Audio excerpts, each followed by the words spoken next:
They don't try to fix the relationship when you're crying. They don't try when you're begging. They only try when you stop caring. If you've ever been with a fearful avoidant, these words might hit too close to home. At first, you might think it's about you, that somehow if you love harder, if you beg more, or if you show more emotion, they'll finally change. But the truth is far more unsettling. Fearful avoidants don't respond to pain or desperation the way a healthy partner would. In fact, your emotional vulnerability often pushes them further away, not closer. The moment you're most attached, most emotionally raw, is usually the exact moment they retreat. It's not because they don't care, it's because their brain is wired to feel unsafe in deep intimacy. They crave closeness, but only on their terms. So, what does make them act? The answer is unexpected, and it's counterintuitive. They only start to fix things when you detach. When you stop chasing, when you stop reacting, when you start prioritizing yourself over the relationship, this is the moment their nervous system senses a real threat. They might actually lose you. That fear, the fear of truly losing someone, triggers action.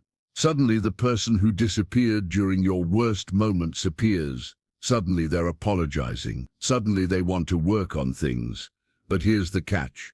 This isn't love in the way you imagine. It's not about empathy or emotional growth. It's a survival response. It's fear, not devotion, driving their behavior. Understanding this is critical. If you've ever been stuck in a cycle with a fearful avoidant, you might wonder why all the tears, all the heartfelt conversations, and all the late-night texts never seem to move them. The reason is simple. Those moments feel familiar to them. Pain, conflict, emotional neediness. These are normal states for their attachment style. They are comfortable with your suffering because it confirms their worldview. But when you step back, when you create emotional distance and focus on yourself, it creates uncertainty for them. That uncertainty is what forces them to face the relationship differently. It's a confusing, often heartbreaking dynamic, because the person who claims to care the most often seems indifferent at the moments you need them the most. And the one moment that triggers them isn't your pain, it's your independence. This is why so many people feel manipulated or trapped, caught in cycles of chasing and withdrawing. The scary truth is that the fearful avoidant doesn't need your love to act. They need your absence. The more attached you are, the less safe they feel. The moment you stop caring, or at least appear to, they finally act. They finally show interest. But that interest comes with a warning. It's based on fear, not a genuine desire to connect. And that's why awareness is key. Understanding this pattern helps you break the cycle and stop mistaking fear-driven action for authentic love. Fearful avoidants don't respond to love the way healthy people do. That sentence alone can feel like a punch to the chest if you've ever been involved with someone like this. You might think that expressing yourself clearly, calmly, and lovingly would bring you closer together. You might believe that showing your vulnerability would make them care more, or that asking for clarity would help you understand where the relationship is headed. But with a fearful avoidant, it doesn't work that way.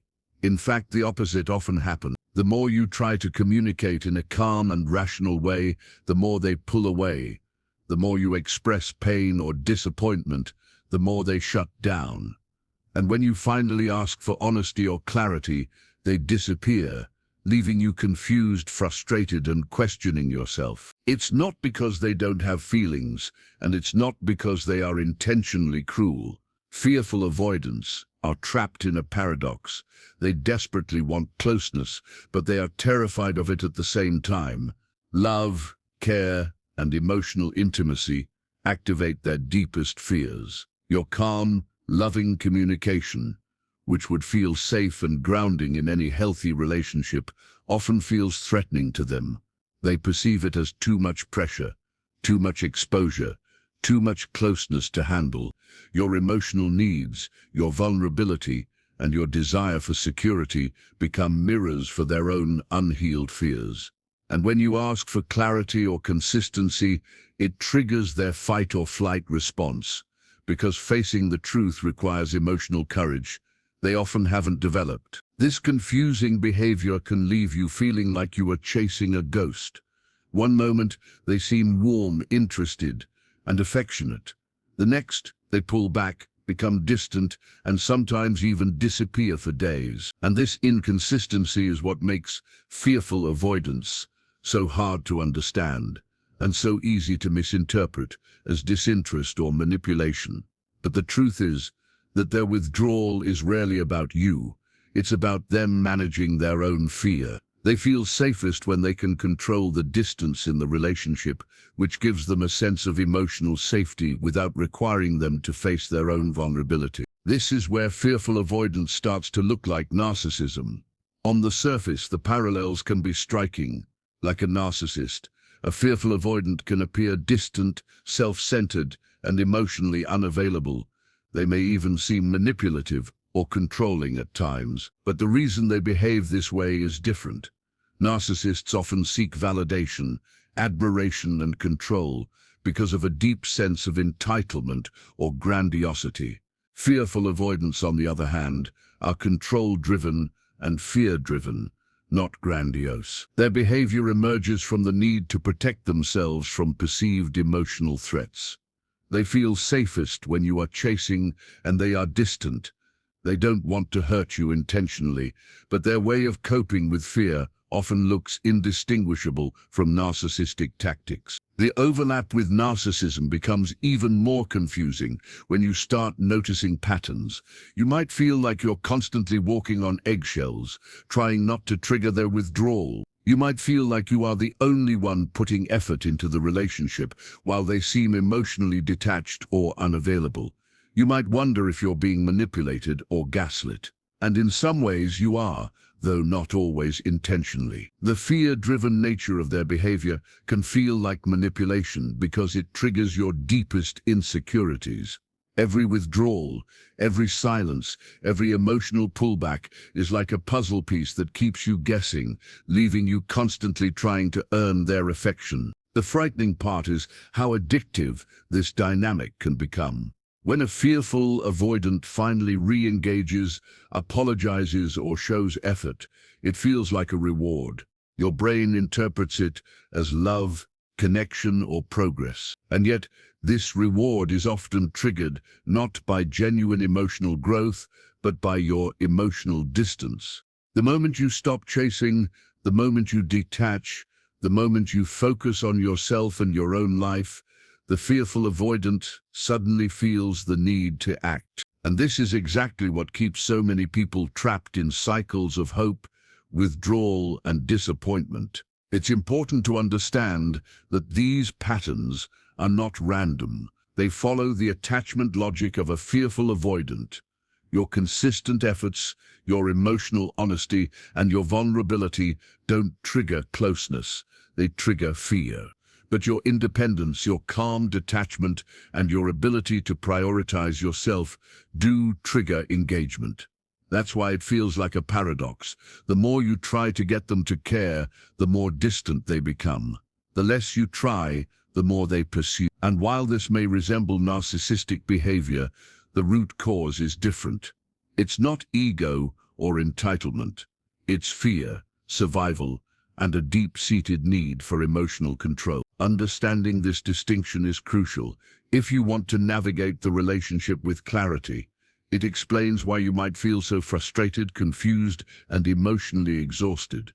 It also explains why the moments of engagement feel so rewarding and why the pullbacks feel like rejection. The fearful avoidant attachment style is a survival mechanism, a way to protect themselves from intimacy while still seeking it in some form. Recognizing this pattern allows you to detach from the cycle of blame and self-doubt. You start to see the relationship for what it truly is, a dynamic driven by fear, not necessarily by malicious intent. And here's the hardest truth. Their behavior isn't about you needing to be better or do more. It's about them learning over time to tolerate closeness without fear. And many never fully get there. This is why the overlap with narcissistic behavior feels so strong and why it's so easy to confuse fear-driven withdrawal with manipulation. But awareness is the key to breaking free from this cycle. When you understand the why behind the confusing behavior, you can start to protect your emotional energy, set boundaries, and respond from a place of empowerment rather than desperation. They only want to fix the relationship when their control breaks. That may sound harsh, but it's the hard truth about fearful avoidance. For years, you may have given your all, your love, your attention, your patience, only to see them withdraw or remain distant. You might have begged, pleaded, and even compromised your own needs, hoping that would inspire change. But with a fearful avoidant, it doesn't work that way. They are triggered not by your attachment, your tears, or your desperate attempts to hold on.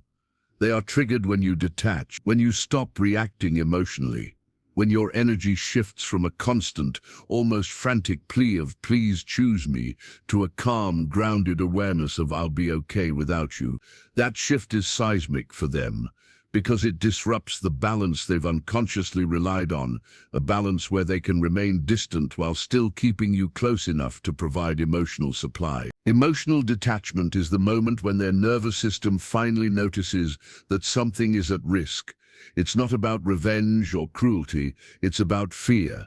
The fear of losing the person who has always been there, the person who has tolerated their inconsistencies for so long. When you stop reacting, when you stop chasing, they feel the reality of potential loss for the first time. Suddenly, the person they believed would always be there is no longer completely available. That's the trigger. That's the moment when they start to act. You might see apologies, effort, and sudden displays of attention. But it's crucial to understand the underlying motivation.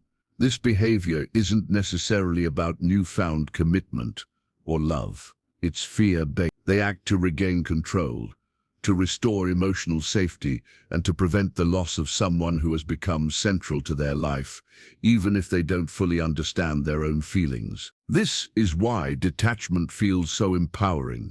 When you stop pouring energy into trying to make them act, you reclaim your own power. You remove the leash that has been tied around your heart, and in doing so, you expose the reality of their intention. If they were truly invested in a healthy, consistent connection, the change would come regardless of your detachment. But in many cases, the sudden effort only appears when you stop chasing. This creates a paradox that feels confusing, even painful. You've spent so much energy trying to be seen, heard, and valued, only to find that the moment you stop, they finally notice. And yet, this is also the revelation that helps you see the truth. Their patterns are not about love as you understand it. They are about fear, control, and self-preservation. Your suffering never scared them. Your independence does. This is one of the most important insights you can internalize if you've been in a relationship with a fearful avoidant. They are wired to expect abandonment, which means they are accustomed to seeing pain, disappointment, and emotional neediness. These feelings don't trigger alarm. They feel familiar. When you cry, when you beg, when you show that your heart is breaking, they may respond with temporary comfort, but it rarely leads to lasting change. Your pain is something they are used to. It confirms what they already believe about relationships. That emotional intensity is normal and manageable. In other words, your suffering is expected. It doesn't scare them. It doesn't force growth or reflection. What does scare them is your self-worth, your independence, and your refusal to tolerate patterns that drain you. When you step back and demonstrate that you value yourself enough not to beg for love, it challenges the structure they've relied on. It threatens the status quo of the relationship because suddenly their usual patterns no longer guarantee that you'll stay. They may not consciously recognize it, but they feel the shift. Your calm detachment, your focus on your own life, your decision to prioritize yourself over the relationship, it all triggers the fear of real loss. And fear, not love, is what motivates their sudden attempts to fix things. This dynamic explains why so many people feel trapped in cycles with fearful avoidance. You can pour endless hours into emotional labor, offer constant reassurance, and still see little or no change. Their attachment style doesn't allow for consistent engagement in moments of need, but it does respond when their control is threatened. Your independence is the catalyst that forces the patterns to shift. It's the moment when you stop trying to earn their attention that you finally gain clarity about the relationship. You realize that their efforts are reactive, not proactive. They are not reaching out because of love or awareness. They are reaching out because your absence signals risk. Understanding this pattern is liberating. It allows you to step away from guilt, confusion, and self-blame. You no longer interpret their withdrawal as a reflection of your worth.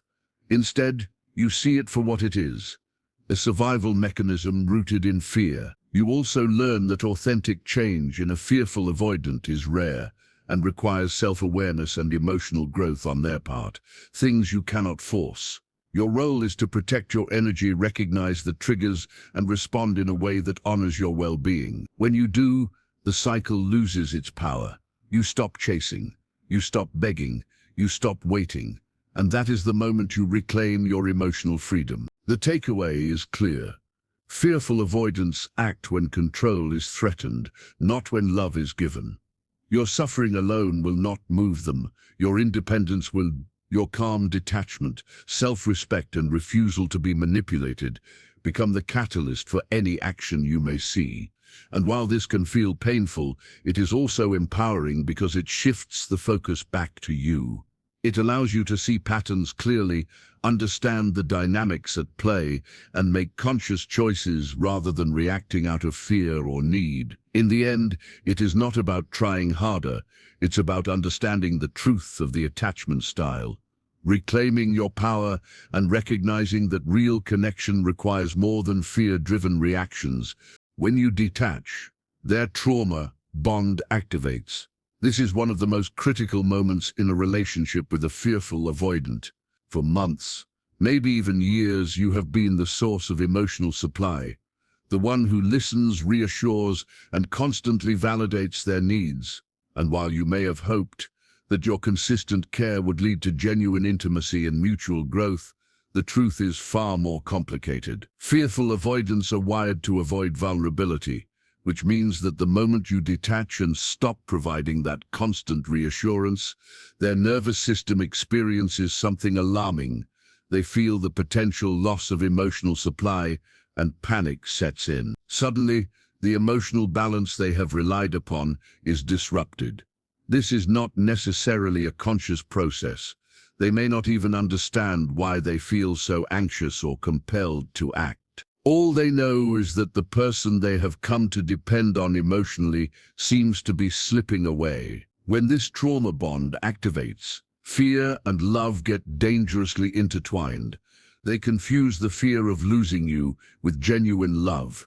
Every instinct, every surge of anxiety feels like a declaration of care. And this is precisely why the pattern is so confusing and so addictive for you. From your perspective, it may look like a sudden awakening of affection, a change of heart, or proof that they truly care. But in reality, this spike in attention is fear-driven. It's not about growth or insight. It's a reaction to the perceived threat of losing the security they have become accustomed to. Their attachment system is hijacked by fear, and it masquerades as love. The very thing you've been longing for, consistency, vulnerability, genuine engagement, is distorted by this trauma response. This is the stage where many people get caught in the most dangerous cycle of a fearful avoidant relationship.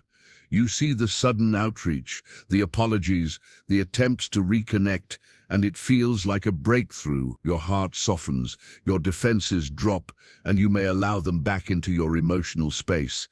That's exactly the moment when the trauma bond tightens. The fear-based attention tricks your brain into thinking that change is possible, that perhaps now things can be different. But the pattern often repeats itself. As soon as the fear subsides, once you re-engage, respond emotionally, or return to seeking validation, the intense effort fades. The cycle of withdrawal and reactive attention continues, keeping you trapped in hope and confusion. This is when they suddenly want to work on things, and it can feel real. You might hear promises you've longed for. I'll be different. I want to change. I want this to work. Vulnerability appears where there was previously none. They may reach out in ways that feel tender and considerate. To the unaware, it can look like a genuine desire to fix the relationship, to finally meet you halfway. But the truth is that these gestures are primarily fear-based, not growth-based. They arise from the panic of losing someone who provides stability and care, not from an understanding of how to be a better partner. The sudden effort is reactive, triggered by your detachment, rather than proactive, born from a conscious choice to heal and grow. Promises appear, and for a moment, it can feel like hope is restored. Vulnerability shows up in small doses: apologies, texts of concern, or attempts at emotional closeness. And yes, effort may look real, especially if you've been longing for it for a long time. But there's a subtle difference that often goes unnoticed. Real change comes with consistency, reflection, and accountability. Fear-based repair, on the other hand, is temporary, situational, triggered by external circumstances, most often your emotional withdrawal. It is not a reflection of an internal shift or willingness to confront their own patterns. They want to fix things because they fear losing control, not because they have learned to value the relationship in a balanced, healthy way. This phase can be dangerously misleading because it plays into your emotional needs. You've been waiting for consistency, and suddenly it seems like it's arrived. Your brain, seeking resolution, interprets the effort as genuine love. You feel relief, hope, and validation, believing that perhaps the relationship is finally turning a corner. But the key distinction is in the motivation. Are they reaching out to connect, understand, and grow, or are they reacting to the threat of losing the familiar emotional supply you provide? In most cases with fearful avoidance, it's the latter. Understanding this is critical to protecting yourself from repeated cycles of disappointment. The trauma bond, combined with the fake repair phase, is what makes these relationships so challenging. You are caught between the fear of loss and the hope of genuine connection. Their fear-driven gestures create emotional highs that temporarily mask the absence of authentic commitment. You may find yourself believing that this is the moment things will be different, only to discover that the effort diminishes as soon as the perceived threat is gone. Recognizing the difference between fear-based reactions and true growth-based change is essential. Without this awareness, it's easy to misinterpret reactive behaviors as signs of progress, prolonging emotional investment in patterns that will likely repeat. The danger of this stage is subtle but powerful. It keeps you emotionally entangled while giving the illusion of change. You may think the relationship is improving, that love is finally present, or that growth is underway. Meanwhile, the underlying patterns remain untouched. Fearful avoidants are not magically transformed by your detachment. Instead, your withdrawal exposes the fragile balance of the trauma bond, prompting temporary reactive effort, and while this can be validating in the short term, it does not indicate long-term change. The effort looks real because it triggers hope and temporarily alleviates anxiety, but it is not rooted in awareness, responsibility, or genuine emotional development. By understanding the activation of the trauma bond and the fear-based nature of the repair phase, you gain clarity. You begin to see the difference between actions motivated by fear and those motivated by love, empathy, and consistent care. You understand why the highs feel intoxicating and the lows feel devastating. Most importantly, you can make conscious decisions about your own engagement. You can choose to protect your emotional energy, recognize patterns for what they are, and respond from a place of awareness rather than desperation. The trauma bond and fake repair phase are not signs of transformation. They are signs of fear, survival instincts, and attachment-based reaction. And awareness is the only way to break free from the cycle. As soon as you reattach, the effort fades. This is one of the most painful truths about relationships with fearful avoidance. You've likely noticed it after a period of distance, When you finally detach emotionally and begin focusing on yourself, they act, they apologize, show effort, or suddenly seem more attentive. It feels like progress, like hope is finally returning. But the moment you respond, the moment you reattach and give them the emotional attention they've temporarily missed, the energy shifts back to what it was before. The urgency disappears, the promises fade, and the effort evaporates. Why does this happen? Because the trigger, the perceived threat of loss, is gone. When you are emotionally available again, their nervous system relaxes and the familiar pattern of distance and control returns. The fading of effort is not a reflection of your worth or your ability to love. It is a reflection of the attachment dynamics at play. Fearful avoidants feel safest when they maintain control over closeness and distance. Emotional closeness is not inherently comfortable for them. It activates fear, anxiety, and old patterns of avoidance. When the relationship feels secure and predictable, their instinct is to retreat just enough to feel safe. Distance becomes their default mode, and emotional availability from your side no longer triggers the urgency that temporarily brought them closer. This is why the cycle repeats endlessly. The highs of temporary connection, followed by the lows of withdrawal, create a loop that can be confusing, exhausting, and even addictive. Understanding this dynamic prevents false hope. When you recognize that the effort is reactive and temporary, you stop mistaking fear-driven actions for genuine change. You stop believing that intermittent attention and brief displays of vulnerability signal long-term commitment.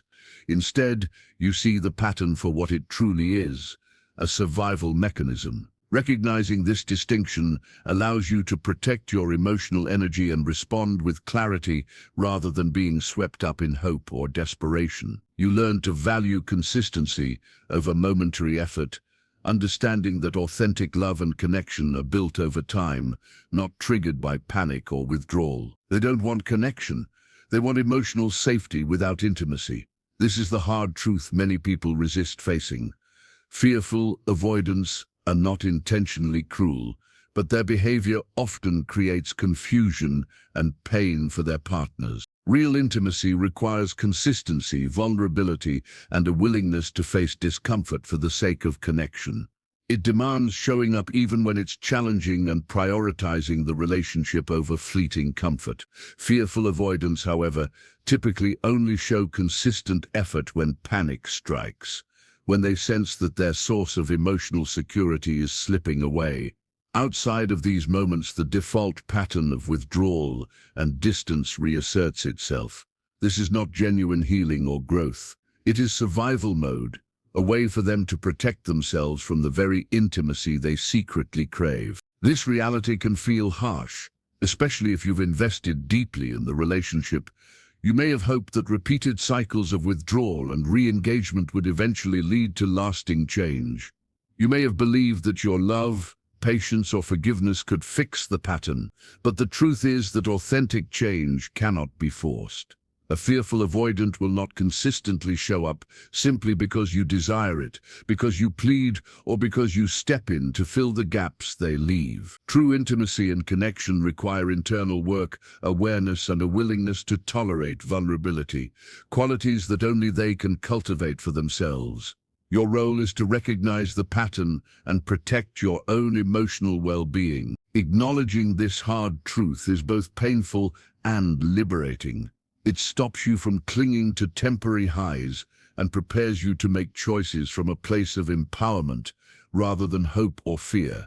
You learn to see their actions for what they are, not acts of love, but reactions to the threat of loss. You stop measuring your worth based on their behavior or attachment to you. You stop interpreting temporary attention as proof of commitment or proof of change. This awareness allows you to step back and evaluate whether the relationship truly serves your emotional health. The ultimate lesson here is simple but profound. A fearful avoidance effort is conditional, reactive, and temporary. It is not an indicator of growth or genuine commitment. They seek emotional safety without embracing the risks of real intimacy, and any moment of apparent connection is often triggered by fear, not love. Recognizing this pattern allows you to stop chasing illusions, reclaim your energy, and approach relationships with clarity. When you understand that their consistency is fear-driven rather than love-driven, you begin to see the relationship for what it truly is, a cycle of temporary closeness and retreat, survival instincts masquerading as connection. By facing this hard truth, you gain clarity and power. You stop mistaking reactive behavior for authentic love, and you can set boundaries that protect your well-being. You learn that healthy intimacy is not fear-based, and that consistent connection is a choice, not a reaction. And most importantly, you begin to understand that real love, mutual, consistent, and grounded, requires more than fleeting panic-driven effort. It requires awareness, courage, and emotional accountability from both partners, something that a fearful avoidant may never fully provide unless they commit to true self-growth. The moment you stop chasing is the moment the truth appears. It's a simple statement, but it carries immense power. When you finally detach, stop trying to force their love, and stop pouring energy into someone who cannot meet you consistently. The reality becomes clear. If they only choose you when you leave, if their effort is triggered by your absence rather than your presence, then the truth is undeniable.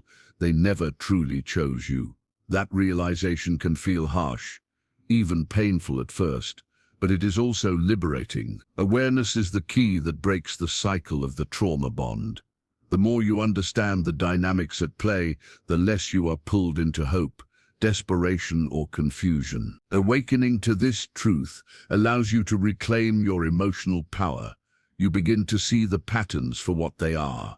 Fear-driven reactions, not genuine connection. We recognize that their temporary displays of effort, apologies, and vulnerability are not proof of change. They are survival responses, and in that recognition, you find freedom. Freedom from the endless cycle of chasing and withdrawing.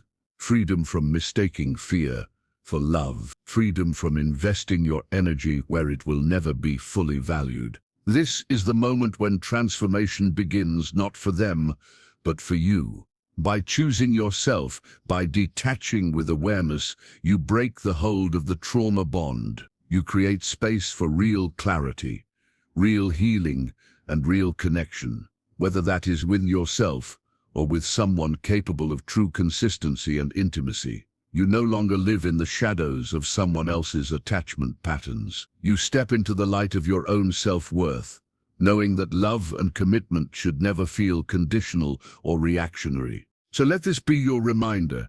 The moment you stop chasing is not the end. It is the awakening. It is when the illusion fades and the truth stands clear. And with that truth comes empowerment, the ability to choose consciously, to set boundaries, and to demand the love, respect, and consistency you deserve. The cycle may have been confusing, exhausting, and even painful, but now, with awareness, it loses its power. You are free to step forward with clarity, confidence, and the certainty that genuine connection is not something you have to earn through desperation. It is something you experience when both hearts are willing, present, and capable of true intimacy.